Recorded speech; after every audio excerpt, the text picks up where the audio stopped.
Break के बाद आपका फिर से स्वागत है। सत्य पर असत्य के प्रतीक के रूप में मनाए जाने वाले पर्व विजयादशमी के मौके पर कई सालों से रावण का दहन किया जाता है। सत्य, अच्छाई, ये ही इस पर्व का मूलाधार है और इसी सत्य, अच्छाई और धर्म की स्थापना के लिए हर युग में ईश्वर ने अवतार लिया और बुराई को हराकर समाज में अच्छाई की स्थापना की। रामायण है पुण्य कथा श्री राम की।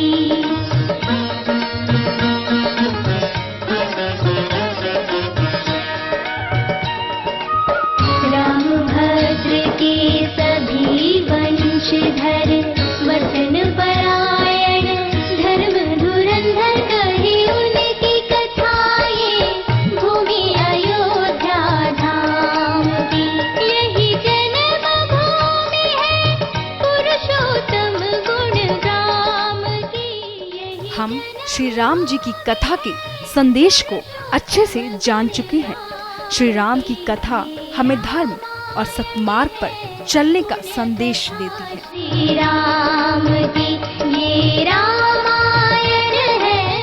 सतयुग हो या कलयुग, धर्म की स्थापना सर्वोपरि है। सतयुग से कलयुग तक पात्र बदले हैं, लेकिन कर्म के तौर पर धर्म और अधर्म दोनों ही संसार में मौजूद रहते हैं, जिसके लिए समय समय पर अधर्म पर धर्म की विजय दिलाने धर्म के रक्षकों ने जन्म लिया।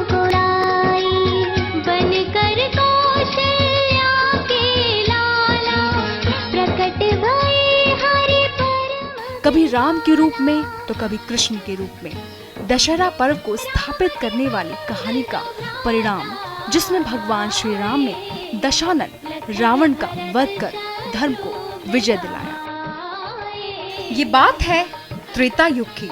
समय बदला, युग बदले, लेकिन अधर्म पर धर्म की विजय सदा होती रही है।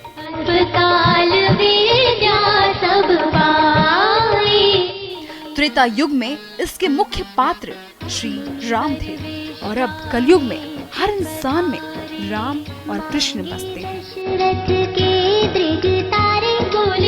लेकिन धर्म के ज्ञान का अभाव लोगों को रावण बना देता है। साथ ही श्री राम और श्री कृष्ण भगवान के संदेश को भूलकर हम सत्मार्ग से विमुख हो जाते हैं।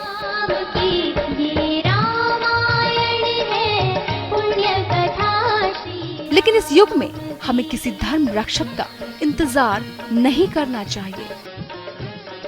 हमें खुद अपने अंदर के रावण पर जीत हासिल करनी चाहिए।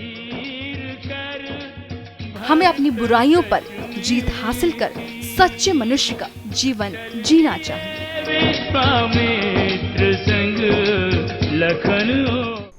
समाज में सतयुग से लेकर कलयुग तक सिर्फ पात्र बदले हैं, घटनाएं उसी प्रकार घटती आ रही हैं। राम कल भी थे, राम आज भी हैं, लेकिन साथ में रावण भी है, जिसका इस दशहरे पर जलना बेहद जरूरी है। सिर्फ वो रावण नहीं जो पुतले में है, वो रावण भी जो अधर्म के रूप में हम सबके मन में घर कर चुका है। मंगल भवन अमंगल हारी, द्रवहु सो दशरथ अजीर बिहारी। राम सिया राम जय जय राम। राम सिया राम जय जय राम। राम कल भी थे, राम आज भी हैं, राम कल भी होंगे। रावण कल भी था, आज भी है और कल भी होगा। लेकिन हर युग के साथ राम और रावण दोनों ने अपनी पहचान बदलकर जन्म लिया है। राम हर युग में जन्म लेकर धर्म का प्रचार करते रहे, धर्म की स्थापना करते रहे, और रावण हर युग में अधर्म को बढ़ावा देने का काम करता रहा है। सतयुग से लेकर द्वापर युग और द्वापर से लेकर कलयुग तक सभी युगों में पात्र तो बदले, लेकिन धर्म और अधर्म में विरोधाभास एक समान रहा। हो धन्य धन्य गिरिराज कुमारी, तुम समान नहीं को। अधर्म हमेशा से ही धर्म पर विजय पाने की कोशिश करता रहा, लेकिन धर्म को पराजित कर सके इतना साहस अधर्म कभी जुटा ही नहीं पाया। आज कलयुग में रावण ने जन्म लिया है या नहीं ये तो नहीं कहा जा सकता, लेकिन समाज में पल रही कुछ असामाजिक सोच आज भी रावण प्रवृत्ति का बखान करती है। हर सोच में रावण का अहंकार है, हर इंसान में रावण का अहम है, और हर इंसान की आज एक अपनी ही लंका है जो उसके भीतर मन में छिपी है, जिसका दहन होना समाज में धर्म की स्थापना करने के लिए अनिवार्य है।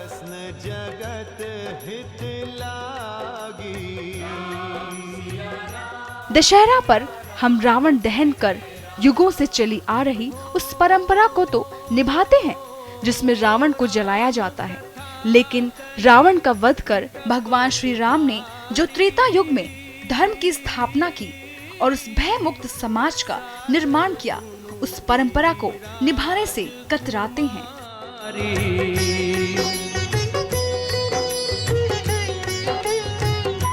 हमें आज ये प्रण करना चाहिए कि रावण दहन करने के साथ साथ हम दशहरा पर अपने अंदर के रावण को भी भस्म कर देंगे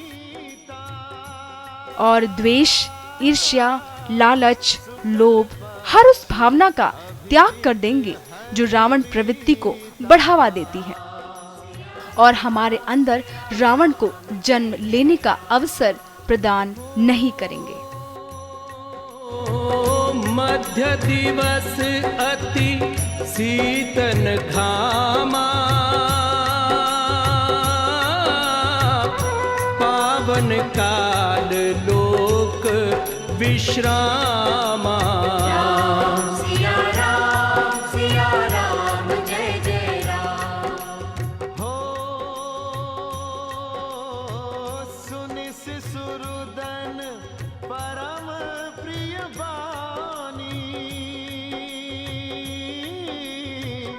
संभ्रम चली आई सब रानी।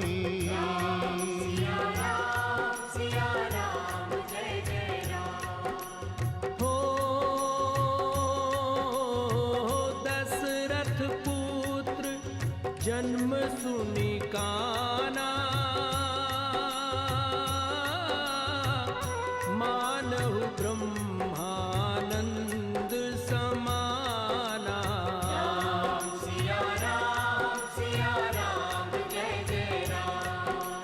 हो अनुपम बालक देखे नहीं जाई। दशहरे पर रावण के पुतले से ज्यादा उस रावण का जलना महत्वपूर्ण है जो हमारे आपके मन पर कुंडली मारे बैठा है। हम अपने स्वार्थ के अलावा कुछ देख ही नहीं पाते। हमें इन सब से ऊपर उठकर सहयोग, विनम्रता, परोपकार के साथ जीवन को एक सच्चे मनुष्य की तरह जीना होगा। तभी जाकर सही मायने में रावण का दहन होगा, यानी हमारे अंदर के रावण का दहन होगा। इसी संदेश के साथ आपसे विदा लेना चाहूंगी।